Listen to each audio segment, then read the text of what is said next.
ചേട്ടാ നമസ്കാരം. നമസ്കാരം. ചേട്ടാ, ഇറാൻ ഇന്ന് രാവിലെ അമേരിക്കയുടെ എബ്രഹാം ലിങ്കൺ കപ്പലിന് നേരെ വലിയ ആക്രമണം നടത്തിയിട്ടുണ്ട്. പക്ഷെ ചീറ്റിപ്പോയി. 139 ഡ്രോണുകളാണ് തൊടുത്തുവിട്ടത്. ആ 139 ഡ്രോണുകളും F-35 എന്ന് പറയുന്ന ബ്രഹ്മാസ്ത്രം ഉപയോഗിച്ച് അവർ തകർത്തു എന്നാണ് നമുക്കറിയാൻ സാധിക്കുന്നത്. പറഞ്ഞതേ ഉള്ളൂ. പക്ഷെ ഇന്നത്തെ വാർത്ത എന്ന് പറയുന്നത് ബലൂചിസ്ഥാനാണ്. ബലൂചിസ്ഥാൻ ഇപ്പോ ഏകദേശം സ്വാതന്ത്ര്യത്തിന്റെ വക്കിലെത്തി എന്ന് പാകിസ്ഥാൻ തന്നെ സമ്മതിക്കുന്ന രീതിയിലേക്ക് കാര്യങ്ങൾ പോവുകയാണ്.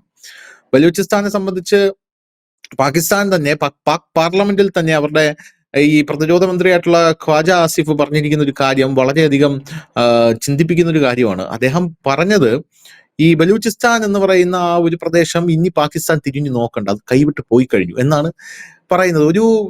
ഒരു പ്രതിരോധ മന്ത്രി അങ്ങനെ പറയുന്ന ഒരു ഘട്ടത്തിൽ ഒരു രാജ്യം പാകിസ്ഥാൻ അധപ്പതിച്ചിരിക്കുന്നു എന്നുള്ളതാണ്. പ്രതിരോധ മന്ത്രി തന്നെ പറയാണ്, ഇനി നോക്കണ്ട, അത് കിട്ടില്ല, അത് കയ്യിൽ നിന്ന് പോയി കഴിഞ്ഞു, അത് പിടിച്ചെടുക്കാൻ ഞങ്ങൾക്ക് സാധിക്കില്ല എന്ന് പറയുകയാണ്. ഇതിനു മുമ്പ് ഒരു പ്രതിരോധ മന്ത്രി ഇത്രയും നിസ്സഹായനായിട്ട് നിൽക്കുന്നത് ഞാൻ കണ്ടിട്ടുള്ളത് AK ആന്റണിയാണ്. ചൈന അതിർത്തിയിൽ പണിയുമ്പോൾ ഞങ്ങൾ എന്തിനാ പണിയുന്നത്, ചൈന കൂട്ടിമുട്ടിയാലല്ലേ ശബ്ദം കേൾക്കൂ, അതുകൊണ്ട് ഞങ്ങൾ പണിയുന്നില്ല, അവരെന്താ കാട്ടിക്കൊള്ളട്ടെ എന്ന് പറഞ്ഞ് AK ആന്റണി നിൽക്കുന്നതാണ്. എന്തായാലും ഇപ്പൊ ഖാജ ആസിഫ് ഇങ്ങനെ പറഞ്ഞിട്ട് ഒരു കാര്യം കൂടെ ആഡ് ചെയ്തിട്ടുണ്ട്. ഇവരുടെ കയ്യിൽ മോസ്റ്റ് മോഡേൺ ആയിട്ടുള്ള സൊഫിസ്റ്റിക്കേറ്റഡ് ആയിട്ടുള്ള വെപ്പൺസ് ഉണ്ട്, അത് പാക് സൈന്യത്തിന്റെ കയ്യിൽ പോലും ഇല്ല എന്നാണ് പറയുന്നത്. അപ്പൊ ഇത് ഉന്നം വയ്ക്കുന്നത് ഇന്ത്യയാണ് പുള്ളിക്കാരന്. അത് മനസ്സിലാക്കാനായിട്ട് കബഡി നെറ്റേണ്ട ആവശ്യമൊന്നുമില്ല, ഇന്ത്യയാണ് ഇത് കൊടുക്കുന്നത്. അപ്പോൾ നമ്മളതിലുള്ളതിനെക്കാട്ടിലും കിടിലമായിട്ടുള്ള വെപ്പൺസ് ഇവരുടെ കയ്യിലുണ്ട് എന്നുള്ളതാണ്. പോരാത്തതിന് ബലൂചിസ്ഥാൻ ഇപ്പോ ഗ്വാദ്വാർ തുറമുഖത്തിലേക്ക് ഇന്ത്യയെ ക്ഷണിക്കുകയൊക്കെ കൂടെ ചെയ്തിരിക്കുകയാണ്. അപ്പോ ഇങ്ങനെ അവര് പറയുമ്പോൾ ബലൂചിസ്ഥാനിൽ ഇന്നും ഒരു നഗരം പിടിച്ചെടുക്കാനുള്ള നീക്കത്തിൽ ബലൂച്ച് പട്ടാളം നീങ്ങുകയാണെന്നുള്ള റിപ്പോർട്ടുകൾ ഉണ്ട്. അപ്പൊ ഈ ഒരു സാഹചര്യത്തിൽ മരണ സംഖ്യ അതിഭീകരമായിട്ട് ഉയരുകയാണ്. പാക് പട്ടാളക്കാർ നിരന്തരം ഇവിടെ മരിച്ചു വീഴുകയാണ്. ഇപ്പൊ 250-ലേറെ പേർ മരിച്ചു എന്നുള്ളതാണ് മനസ്സിലാക്കാൻ സാധിക്കുന്ന കാര്യം എന്ന് പറയുന്നത്. ഇതിൽ ഏറ്റവും വലിയ കാര്യം, പക്ഷെ അത് എനിക്ക് കേട്ടപ്പോൾ എനിക്ക് വീരോചിതമായിട്ടൊന്നും തോന്നില്ല, വിഷമമാണ് തോന്നിയത്. കാരണം വനിതാ ചാവേറുകളെയാണ് ഇപ്പൊ ബലൂചിസ്ഥാനിലുള്ള ആൾക്കാർ ഉപയോഗിക്കുന്നത് പാക് പട്ടാളത്തെ തീർക്കാനായിട്ട്.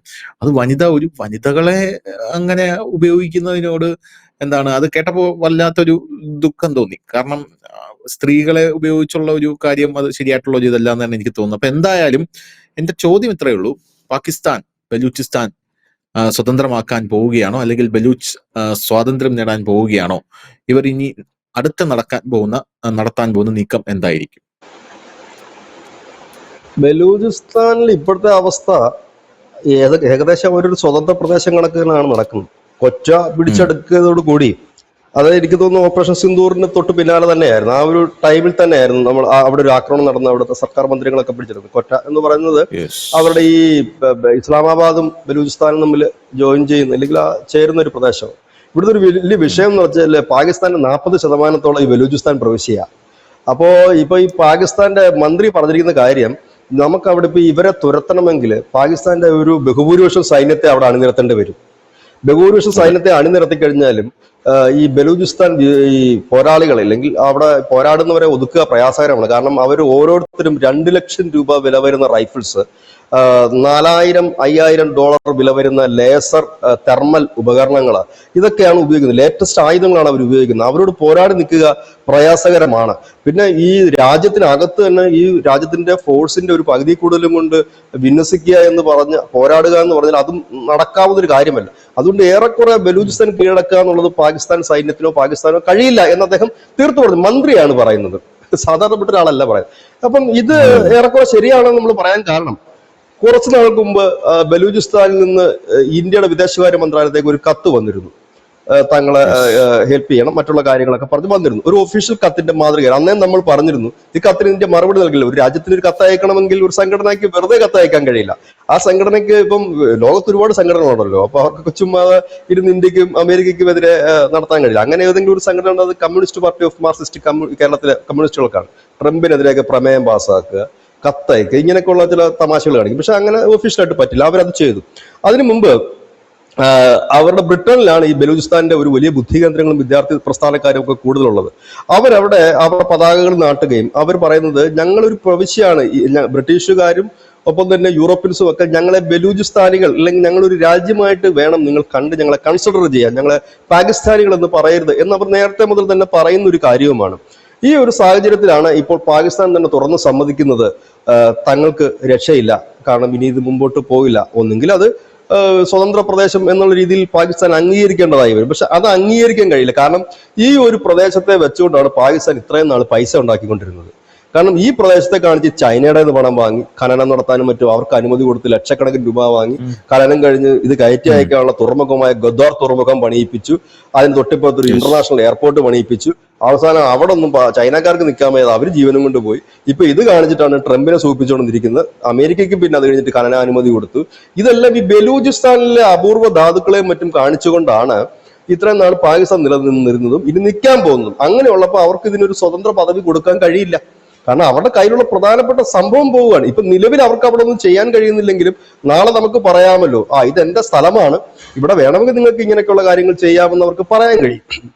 അത് ഇങ്ങനത്തെ ഒരു അവസ്ഥയിലാണ് ഇപ്പോൾ ഇവര് നിൽക്കുന്നത്. അപ്പൊ ഇതൊരു പ്രധാനപ്പെട്ട വിഷയം തന്നെയാണ്.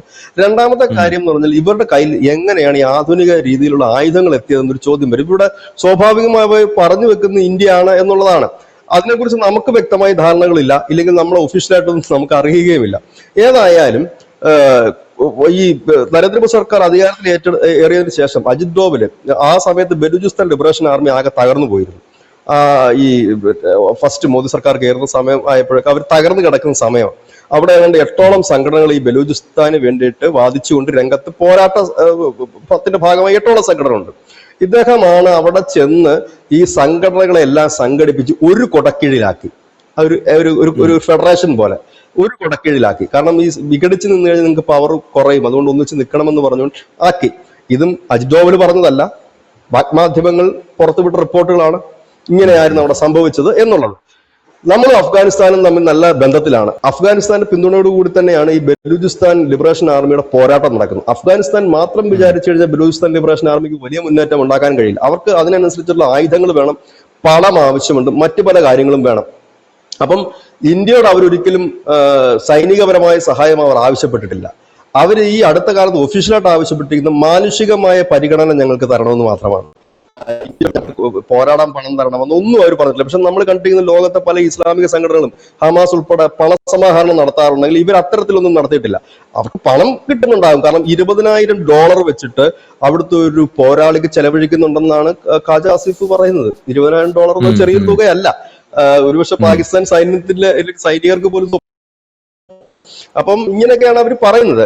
അപ്പൊ ഏതായാലും ഇന്ത്യ ആണോ എന്ന് ചോദിച്ചാൽ നമുക്ക് വ്യക്തമായ ഒന്നും തന്നെ ഇല്ല. സാധ്യതകൾ ഉണ്ടെന്ന് തന്നെ നമുക്ക് പറയേണ്ടി വരും. കാരണം അഫ്ഗാനിസ്ഥാനുമായിട്ട് നമ്മൾ നല്ല ബന്ധത്തിലുമാണ്. ഒപ്പം തന്നെ ബലൂചിസ്ഥാൻ ഇപ്പോൾ നിലവിൽ പിന്തുണയ്ക്കുന്ന ഒരു വിഭാഗം എന്ന് പറഞ്ഞാൽ അഫ്ഗാനിസ്ഥാനാണ്. അത് അവരുടെ മതപരമായ ഗോത്രവർഗപരമായിട്ടുള്ള ഒരു പിന്തുണയാണ്. ഇന്ത്യ ബാക്ക് ചെയ്യുന്നു വെച്ചാൽ നമുക്കത് അനിവാര്യമായ ഒരു ഘടകം തന്നെയാണ് ബലൂചിസ്ഥാൻ എന്നുള്ളത് കൊണ്ടാണ്. ഈ രണ്ട് രാജ്യങ്ങളാണ് നിലവിൽ അവനെ പിന്തുണയ്ക്കുന്ന രണ്ട് രാജ്യങ്ങൾ എന്ന് പറയാവുന്നത്. അപ്പോൾ സ്വാഭാവികമായിട്ടും അഫ്ഗാനിസ്ഥാനെ കൊണ്ട് ഇതൊന്നും വാങ്ങിക്കൊടുക്കാൻ പറ്റുമോ എന്നറിയില്ല. ഇന്ത്യയെ സംബന്ധിച്ച് പണം കൊടുക്കാൻ ഒരുപക്ഷെ കഴിയില്ല, നമുക്കറിയില്ല, അങ്ങനെ ചെയ്യാനും കഴിയില്ല. പക്ഷെ പണം കൊടുത്ത് അവർ മറ്റേതെങ്കിലും വഴിയിൽ എത്തുന്നുണ്ട്. മാത്രവുമല്ല ഇന്ത്യയുടെ ആയുധത്തിന്റെ ഇല്ലെങ്കിൽ ഇന്ത്യയുടെ ആയുധ വിപണി എന്ന് പറഞ്ഞാൽ ഇന്ത്യയിൽ മാത്രം ഒതുങ്ങുന്ന ഒന്നുമല്ല. ഇസ്രായേൽ നമ്മളുമായിട്ട് തന്നെ ഒരുപാട് ആയുധങ്ങൾ നിർമ്മിക്കുന്നുണ്ട്, റഷ്യയുമായിട്ട് ചേർന്ന് നിർമ്മിക്കുന്നുണ്ട്. അങ്ങനെ നമ്മുടേതായ കണക്ഷൻസും കാര്യങ്ങളുമുണ്ട്. ഇനിയിപ്പം നമ്മൾ പ്രത്യക്ഷത്തിൽ കാണുന്ന രണ്ട് രാജ്യങ്ങളാണ് അഫ്ഗാനിസ്ഥാനും ഇന്ത്യയും. ഇതിനകത്ത് ഇസ്രായേലിന് താല്പര്യങ്ങളുണ്ട്. കാരണം ഇസ്രായേലിന്റെ ഒരു ആജന്മ ശത്രുവാണ് പാകിസ്ഥാൻ. അവർക്കിതിൽ താല്പര്യമുണ്ട്. ഇതിനകത്ത് പ്രത്യക്ഷ താല്പര്യത്തിൽ നമ്മൾ നിൽക്കുമ്പം ചൈനയ്ക്ക് ഖനനം, അവരുടെ സെക്യൂരിറ്റി. പാകിസ്ഥാനെ സംബന്ധിച്ച് ഒരു താവളം, അവരുടെ ഖനനം, രണ്ടും സാമ്പത്തികം. ഇന്ത്യയെ സംബന്ധിച്ച് ഇത് തന്നെയാണ് ലക്ഷ്യം. അഫ്ഗാനെ സംബന്ധിച്ച് അവരുടെ അതിർത്തി സുരക്ഷിതമായിരിക്കണം, അവരുടെ ഗോത്രങ്ങൾ. ഇസ്രായേലിനെ സംബന്ധിച്ച് അവരുടെ പൊതുശത്രുവാണ് ഈ പറയുന്ന പാകിസ്ഥാൻ. ഇറാനെ സംബന്ധിച്ച് ഇടയ്ക്കിടയ്ക്ക് അവരുടെ അത്യാവശ്യ സമയങ്ങളിൽ ഇതിനൊക്കെയുള്ള പ്രശ്നങ്ങൾ ഉണ്ടാക്കാനായിട്ട് ഇവർക്കിവിടെ ബലൂചിസ്ഥാനിൽ പോരാളികൾ വേണം. അപ്പോൾ എല്ലാവരും നോട്ടമിട്ടിരിക്കുന്ന സ്ഥലം, പ്രത്യക്ഷത്തിലും പരോക്ഷമായിട്ടും ഒരുപാട് സഹായം ലഭിക്കാവുന്ന ഒരു ഇടം കൂടിയാണത്. കാരണം എല്ലാവർക്കും ഓരോരോ ലക്ഷ്യങ്ങൾ ഈ ബലൂചിസ്ഥാൻ ഉണ്ട്. കാരണം ഭൂപ്രകൃതി അനുസരിച്ച് ഒരു നിർണായകമായ സ്ഥാനം ബലൂചിസ്ഥാൻ ഉള്ളത് കൊണ്ടും പാകിസ്ഥാൻ ഒരു തലവേദന പല രാജ്യങ്ങൾക്ക് ആയതുകൊണ്ടും പല രാജ്യങ്ങളും നോട്ടപ്പെടുന്നതാണ്. ഒരുപക്ഷെ ഞാനിതിനെ കാണുന്ന ഇസ്രായേലിന്റെ ഒരു മൂവ്മെന്റ്, ഒരുപക്ഷെ ഇന്ത്യയുടെ സഹായത്തോടുകൂടി തന്നെ ഇസ്രായേലും അഫ്ഗാനിസ്ഥാനും UAE-യും ഇന്ത്യയും എല്ലാം കൂടെ ചേർന്ന് നടത്തുന്നതും ആകാം. ഇല്ല എന്ന് നമുക്ക് പറയാൻ കഴിയില്ല. കാരണം എല്ലാവർക്കും വേണമല്ലോ. ഇപ്പൊ ഒരു ഗുണ്ടയുണ്ടെങ്കിൽ ആ ഗുണ്ടയെ തളച്ചിടാൻ വേണ്ടിയിട്ട് നമുക്ക് വേറൊരു ഗുണ്ടയെ വളർത്തി എടുക്കണമല്ലോ. അത് നമ്മുടെ ഒരു ആവശ്യമാണല്ലോ എല്ലാവർക്കും. അപ്പം അങ്ങനെ ചെയ്തിട്ടുണ്ടാകാം എന്ന് നമുക്ക് കരുതുന്നു. ഈ അവസരത്തിൽ ഈ അജിത് ഡോവലിനെ കുറിച്ച് പറഞ്ഞതുകൊണ്ട് ഒരു കാര്യം കൂടെ പറഞ്ഞിട്ട് പോകാം. കഴിഞ്ഞ ദിവസങ്ങളൊക്കെ വലിയൊരു വാർത്ത ഉണ്ടായിരുന്നു, ISROയിൽ അജിത് ഡോവൽ എത്തി ചെക്കിംഗ് ആണെന്ന്. പക്ഷെ നമ്മൾ എന്തുകൊണ്ടാണ് ആ വാർത്ത എടുക്കാഞ്ഞതെന്ന് പറഞ്ഞു കഴിഞ്ഞാൽ, നമ്മുടെ രാജ്യത്തെ സംബന്ധിച്ച് നമ്മുടെ രാജ്യത്തിന്റെ ഏറ്റവും അനിവാര്യവും അഭിവാജ്യവുമായ ഘടകമാണ് ഇസ്രോ എന്ന് പറയുന്നത്. അതിനെതിരെ കള്ളക്കഥകളോ അപവാദ കഥകളോ പ്രചരിപ്പിക്കാതിരിക്കുക. കാരണം ആ ശാസ്ത്രജ്ഞന്മാരുടെ മനോവീര്യം തകർക്കുന്ന നിലയിലേക്ക് നമ്മൾ മാറരുത്. അവിടെ അദ്ദേഹം എത്തി എന്നുള്ള കാര്യം സത്യം തന്നെയാണ്. അദ്ദേഹം എത്തിയിട്ടുണ്ട്. ശിവൻ കമ്മിറ്റി റിപ്പോർട്ടൊക്കെ ഇനി വരേണ്ടതായിട്ടൊക്കെ ഉണ്ട്. പക്ഷെ അതിനെക്കുറിച്ച് ദയവ് ചെയ്തിട്ട് നമുക്ക് അതിനകത്ത് ഈ പല മാധ്യമങ്ങളും, ചില ഓൺലൈൻ മാധ്യമങ്ങളൊക്കെ കഥകൾ മെനയാൻ തുടങ്ങിയിട്ടുണ്ട്. അവിടെ അത് നടന്നു, ഇവിടെ അട്ടിമറി നടന്നു, ഇവിടെ പൈസ മേടിച്ചു, അവിടെ പൈസ, അങ്ങനെ ചെയ്യാതിരിക്കുക. കാരണം ഒന്നോ രണ്ടോ ശാസ്ത്രജ്ഞന്മാരല്ല അവിടെ ഉള്ളത്, നൂറുകണക്കിന് ശാസ്ത്രജ്ഞന്മാരും വലിയൊരു ശൃംഖലയാണ് അതിലുള്ളത്. അപ്പോൾ അവരുടെ ഒരു ക്രെഡിബിലിറ്റി അല്ലെങ്കിൽ അവരുടെ ഒരു പ്രതിച്ഛായക്ക് കളങ്കമേൽപ്പിക്കുന്നതായിട്ടൊന്നും നമ്മൾ ചെയ്യരുത്. ഏതായാലും എന്താണ് അവിടെ കേന്ദ്ര സർക്കാർ ഇപ്പോൾ ലേറ്റസ്റ്റ് അവർ പറഞ്ഞു, കേന്ദ്ര സർക്കാർ പറഞ്ഞിരിക്കുന്നത് അവിടെ അട്ടിമറിയൊന്നുമില്ല എന്നാണ് കേന്ദ്ര സർക്കാർ പറഞ്ഞിരിക്കുന്നത്. ഏതായാലും ഇനി അവിടെ അങ്ങനെ എന്തെങ്കിലും ഉണ്ടെങ്കിൽ പോലും നമുക്കറിയാം, ലോകത്ത് ഏതെങ്കിലും ഒരു ശാസ്ത്രജ്ഞനെ അറസ്റ്റ് ചെയ്തതായിട്ട് ധനുഷ് കേട്ടിട്ടുണ്ടോ? ഇല്ല. ആരും അറിയാറില്ല ഇവരെ പൊക്കിക്കൊണ്ട് പോകുന്നതും അകത്തിടുന്നതും ഇല്ലാതാക്കുന്നതും. ലോകത്തിന്റെ എല്ലാം മുഴുവൻ നീതിശാസ്ത്രം ഒന്ന് തന്നെയാണ് ലോകത്തെല്ലായിടത്തും. ഈ ശാസ്ത്രജ്ഞന്മാരെ നമ്മൾ കാണില്ല. കാരണം ഈ ശാസ്ത്രജ്ഞന്മാർ പലരും, ഞാൻ അങ്ങനെ പറയുന്നതല്ല, അതിന് കൈകാര്യം ചെയ്യാൻ ആ രാജ്യത്തിന് പ്രാപ്തിയുണ്ട്, എല്ലാ രാജ്യത്തിനും പ്രാപ്തിയുണ്ട്. പിന്നെ അവരങ്ങനെ പൊതുസമൂഹവുമായിട്ട് എപ്പോഴും മിങ്കിൾ ചെയ്തുകൊണ്ടിരിക്കുന്ന വ്യക്തികളുമല്ല. ഒരു രാജ്യത്തിന്റെയും ഇപ്പൊ ശാസ്ത്രജ്ഞന്മാർ തെറ്റ് കാണിച്ചു ഇല്ലെങ്കിൽ അവരെ ശിക്ഷിച്ചു, ഇതൊന്നും നമ്മൾ കേൾക്കാറില്ല. ഇപ്പൊ ലേറ്റസ്റ്റ് നമ്മൾ കേട്ടൊരു വാർത്ത, ചൈനയിലെ ഷീ ജിൻപിങ്ങിന്റെ ബാല്യകാല സുഹൃത്ത് സൈനിക മേധാവി ആണവ രഹസ്യം അമേരിക്കക്ക് ചോർത്തി കൊടുത്തു എന്ന് പറഞ്ഞു. ആ സൈനിക മേധാവിയുടെ പേരോ നാളെ ഒന്നും ഇനി ആരും കേൾക്കില്ല, അതിന്റെ വാർത്തകൾ മുമ്പോട്ട് വരില്ല. നമ്മുടെ രാജ്യത്ത് നോക്കാമെങ്കിൽ എത്രയോ പേരുണ്ട് അങ്ങനെ ഹൈ ലെവലിൽ ഇരുന്ന്. അവരെവിടെയാണെന്ന് ആരും അന്വേഷിക്കുന്നില്ല, ആർക്കും അറിയില്ല അവരെവിടെയാണെന്ന്. പലരെയും കുറിച്ചും അറിയില്ല. ഞാൻ ആ പേരുകളിലേക്കൊന്നും പ്രതിപാദിക്കുന്നില്ല, ഒരുപക്ഷെ പ്രേക്ഷകർക്കറിയാം. പഴയ ഒരുപാട് പേരുകൾ തിളങ്ങി നിന്നവരുണ്ട്.